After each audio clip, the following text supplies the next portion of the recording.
There you go. Hey, it worked, right? So here's what I want to tell you starting out. First of all, Rich and Raw came up through multiple conversations with different people. And raw part is like I'm uncensored and I lack filters sometimes. And so that's the raw part. And the rich is like rich in expansion, rich in abundance, like rich in wealth and money and flow and care and love and everything.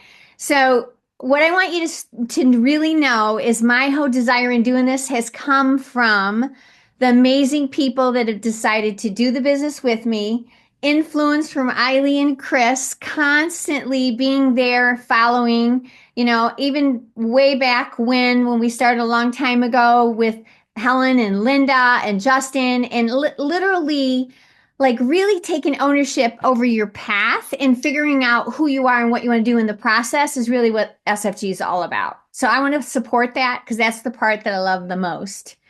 So the number one thing you need to know and really take ownership, hi Anna, so good to see you, is that it is your divine inherent birthright to thrive. It's your divine inherent birthright to thrive. In fact, it's the only right you have. Everything else is a privilege. Everything. Eating is a privilege, meaning you have to earn it. Living, breathing is a privilege. You have to put energy in it. You have to take care of your body to breathe. But you have a right to thrive, to prosper, to flourish, and to shine. And the most important thing is you have a right to love. And nobody has the corner on that. Nobody can stop you from doing that. And recently, Megan and I ran into this awesome person through another group of the sovereign people that I've been working with. And he introduced us to this book. Have you guys ever heard of it? The Science of Getting Rich? I had never heard of it. I've heard of Think and Grow Rich and all the other ones. So today's podcast might be a little bit longer, but typically every week for at least 15 minutes, maybe a little bit more, we want to dive into this to get started and then ongoing other stuff because this is so deep. To just read it to you or tell you to read it is not going to do it. We're going to talk about it, get raw about it, express where we want to barf about it or where we don't want to barf about it, right? Because these are concepts that the reason all of us aren't already millionaires is because we've been indoctrinated to have these certain kind of ways and thoughts and beliefs, many of which we didn't even know we had, right? And I loved how you were this morning, Jessica, and what you shared. Kelly is so gifted in bringing out these like very human things that we all need to overcome and to learn. And Megan is so gifted at reading and also as a scholar in the best homeschool school ever with her mother, who is my best friend. Megan, welcome. How Thank you you. doing? I'm all right. I'm here on time, barely. Okay, so we're just going to get right into it, okay? And I'm going to show you guys like how deep this is, but we're going to just go into the preface, okay? And I'm going to have Megan read because she's really good at it, and we're going to stop wherever I feel like it and kind of digest it a little bit. So I'm okay with you guys pitching in some. It's okay with me. But, sometimes you just have to sit with the feeling too. All right, ready? The Go ahead. Science of Getting Rich by Wallace D. Wattles. Preface. This book is pragmatic, not philosophic, a practical manual, not a treatise upon theories. It is intended for the men and women whose most pressing need is for money, who wish to get rich first and philosophize afterward. It is for those who have, so far, found neither the time, the means, nor the opportunity to go deeply into the study of metaphysics, but who want results and who are willing to take the conclusions of science as a basis for action, without going into all the processes by which these conclusions were reached. It is expected that the reader will take the fundamental statements upon faith, just as he would take the statements concerning a law of electrical action if they were promulgated by a Marconi or an Edison, and taking the statements upon faith, that he will prove their truth by acting upon them without fear or hesitation, Every man or woman who does this will certainly get rich, for the science applied herein is an exact science, and failure is impossible. Okay, so let's stop right there. When I think of Edison, what do you guys think of when you think of Edison? Lights, right? Light, Right, light bulb. light. Every day, and even like right now, I'm going to turn this off. When I turn it on, am I going to question this going to work? No. Am I going to like need to philosophically figure out how, I don't even know actually, how the light goes into the light bulb and makes it, I mean, I know it lights up somehow, right? Does anybody here really understand deeply that you could explain it to a fifth grader how the lights work? No, we don't. But we do that to the money thing. We think we have to understand it. We have to go through all these deep philosophical things, right? I need to think about it, embody it, feel it. So, what this guy is saying, we're just going to accept what he's saying to be true. I'm going to accept that the light is true. And if I choose to turn it on, it's going to turn on, right? So, it's important that you really experience that as Megan reads and listen to when your inner whatever dingbat that's in there says, you know what? That's bullshit, right? Because that's going to happen. But if somebody says lights don't work, what are you going to say to them? Okay, keep going, Megan. I'm going to back up a little bit here. Yeah, It is please. expected that the reader will take the fundamental statements upon faith, just as he would take statements concerning a law of electrical action if they were promulgated by a Marconi or an Edison. And taking the statements upon faith, that he will prove their truth by acting upon them without fear or hesitation.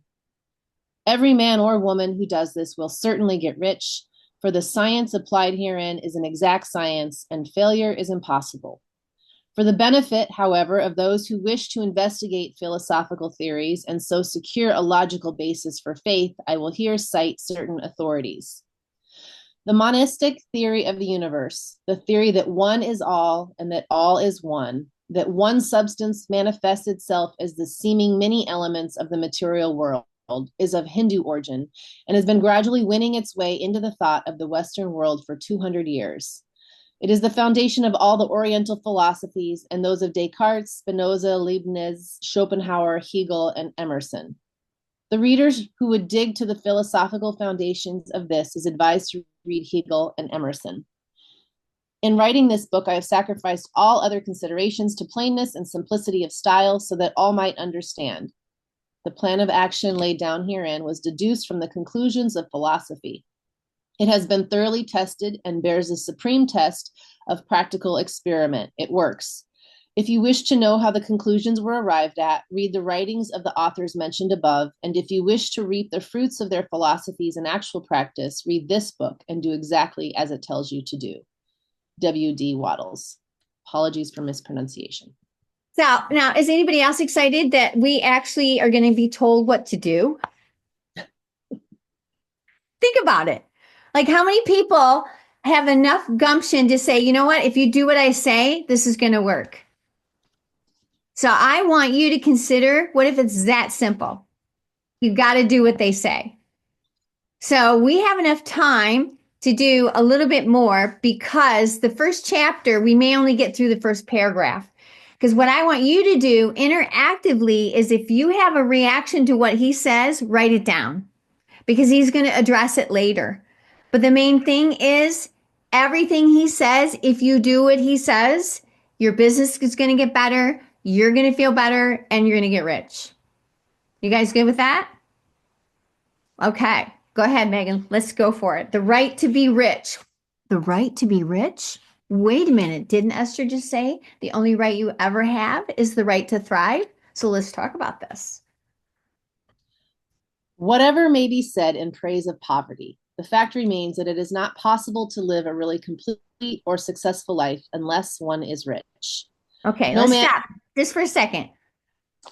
Whatever may be said in praise of poverty, what does that assume?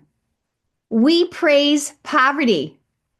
As human beings, we come up with all the good things about being poor. Anybody besides me done that? I have. In fact, I actually thought it was a one or the other. And if I wasn't poverty stricken, I wouldn't be able to, stricken, sorry, wouldn't be able to even have all those values that have come with it, connection, whatever you want to say, right? With the wealth. Okay, go ahead, Megan. Sorry, I'm just going to keep whenever something raw comes up. No man can rise to his greatest possible height in talent or soul development unless he has plenty of money. For to unfold the soul and to develop talent, he must have many things to use, and he cannot have these things unless he has money to buy them with. A man develops in mind, soul, and body by making use of things, and society is so organized that man must have money in order to become the possessor of things. Therefore, the basis of all advancement for man must be the science of getting rich. The object of all life is development, and everything that lives has an inalienable right to all the development it is capable of attaining. Man's right to life means his right to have the free and unrestricted use of all the things which may be necessary to his fullest mental, spiritual, and physical unfoldment, or, in other words, his right to be rich. In this book, I shall not speak of riches in a figurative way. To be really rich does not mean to be satisfied or contented with a little. No man ought to be satisfied with a little if he is capable of using and enjoying more. The purpose of nature is the advancement and unfoldment of life, and every man should have all that can contribute to the power, elegance, beauty, and richness of life. To be content with less is sinful. Wow. Okay. Take that. The Okay, now man, what you said a little bit earlier, Megan, I want you to repeat that part. Two sentences before that. I no man ought to be satisfied with a little if he is Yeah, capable of using and enjoying more. yeah. Did anybody grow up having your mom and dad tell you that? Be happy with what you've got. Oh my gosh, how many times did you hear, why aren't you satisfied with what I just gave you? You are so entitled. You shouldn't want more. You should be grateful for what you have. These are things all of us have been told. And I recognized and have been seeing there are so many things that we believe that we don't even know we believe. Unless you have somebody say it this plainly and have you actually try that on, you're not even going to know that you have beliefs that are thwarting the very goal that you have every week, which is to be a profitable business and to be able to enjoy your life and grow and expand into having more freedom. Megan, any thoughts? Just taking it in. You have to, right? So go ahead and read that part again because I think that's really important. I shall not speak of riches. How about to be really rich does not mean to be satisfied or contented with a little. No man ought to be satisfied with a little if he is capable of using and enjoying more. The purpose of nature is the advancement and unfoldment of life, and every man should have all that can contribute to the power, elegance, beauty, and richness of life. To be content with less is sinful. The man who owns all he wants for the living of all the life he is capable of living is rich. And no man who has not plenty of money can have all he wants. Life has advanced so far and become so complex that even the most ordinary man or woman requires a great amount of wealth in order to live in a manner that even approaches completeness. Every person naturally wants to become all that they are capable of becoming. This desire to realize innate possibilities is inherent in human nature. We cannot help wanting to be all that we can be. Success in life is becoming what you want to be. You can become what you want to be only by making use of things. And you can have the free use of things only as you become rich enough to buy them. To understand the science of getting rich is therefore the most essential of all knowledge. Wow.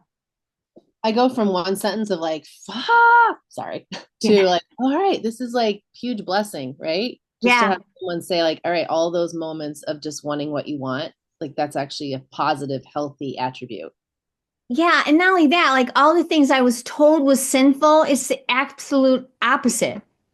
It's sinful for me to not embrace expansion and wanting more.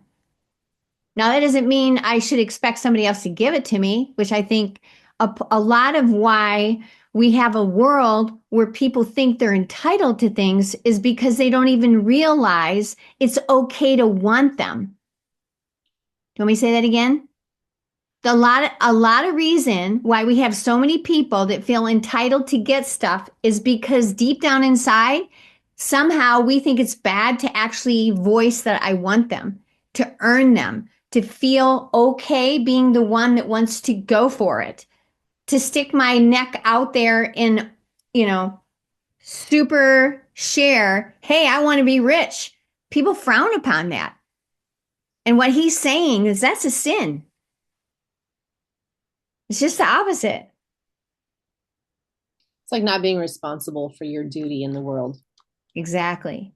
And here's the thing, every single person on here can only be who they are. And if you're not being who you are within this, the world is cheated of who you are in an awesome way.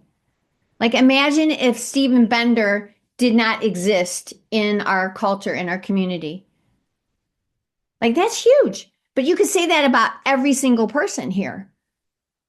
And what he's saying that I'm grasping and another layer of it, right? Because we're going through this again, is really recognizing that this is part of why we don't understand the science of getting rich.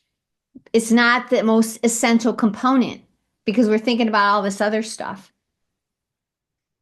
Well, it's amazing just reading through it the second time too. Like the first time, this chapter is so hard. Like the guy we were reading with before, he kept saying like, it's okay, it'll get better, it'll get better, right? Yeah. But essentially, like he's really just throwing it all out there to give you the paradigm with which to contemplate it. And then when you get further into it, you start to realize like, oh wait, my abundance is my definition of what I want for my life. Yeah. What do I aspire to? Because what I aspire to is very different from what Esther aspires to. I don't need to like racket myself to do what she's doing. I just need to embrace my capacity to be in the flow of my river. Yeah. I, Maybe, I I go would like ahead. to say I feel like this is where shame comes from and like jealousy and envy and all the negativity that we start feeling, Yeah. about money, about 100%. someone who has money or someone who doesn't have money, right? It's where the judgment comes in and and I think that's the feelings we don't like.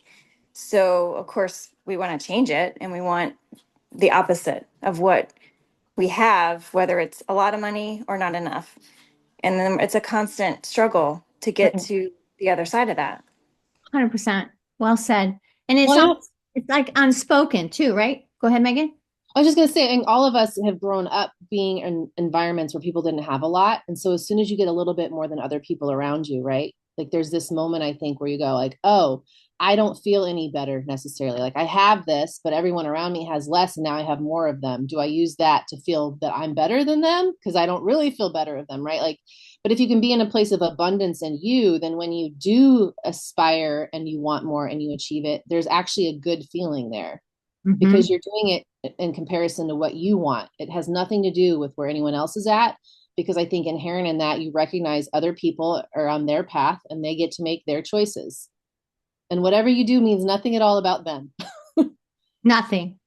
And what's cool about actually choosing to go through it, and Megan and I have been studying this book and really dissecting wherever I don't agree with what he says, because that's the whole point, is to look at where you have a belief that's in conflict with that so you can suss that out and sort it out and figure out what's going on.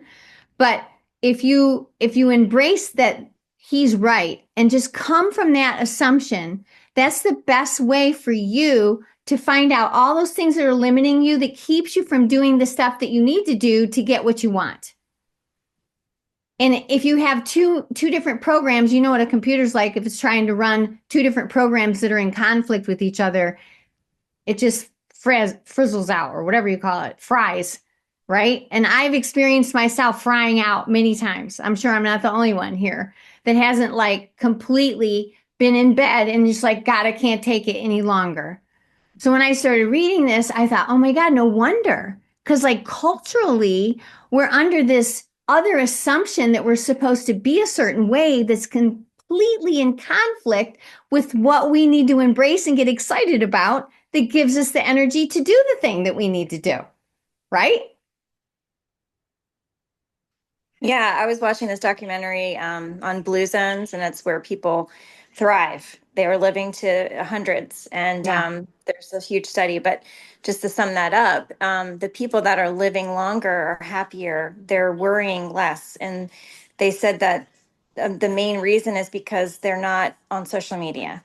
They're not trying to take on the world's problems because they can't solve them. And so they're just like, I just want to make sure my goat is getting better today because that's on my property. This is my family. This is my world right here. Take care of me. And the worry that we all experience and the fear and of what is happening around us that we can't control is killing us in America. Mhm. Totally. And I think it just goes back to that ideal of who we're supposed to be, how much we're supposed to be.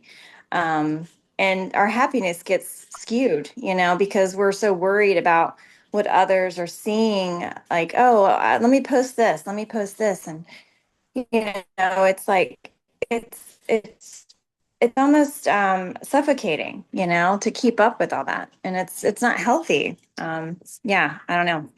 Awesome. I Thanks for just, sharing, Kelly. I yeah. love it. Anybody else want to share? Because I think it helps to kind of integrate what it is. We can read a little bit more, but I want to do a hard stop at noon. I actually need to run too because I have an appointment I got to get on the road for. But thank you so much for starting this and inviting me to join in. Okay, so bookmark where we were. So heavy. It's better every paragraph. I'm excited. We'll keep it short and sweet so you guys can get on your way. But I hope all of you come and share. And I'll tell you what, it's been transformative. So if you actually make it through the whole book, you will be as excited as I am about engaging it into your life. So thanks for joining. Appreciate you. Remember, it's your divine inherent birthright to thrive. So let's do it. Love you guys. Thank you. Thanks, Esther. Thanks, Nate. Bye. Bye, guys.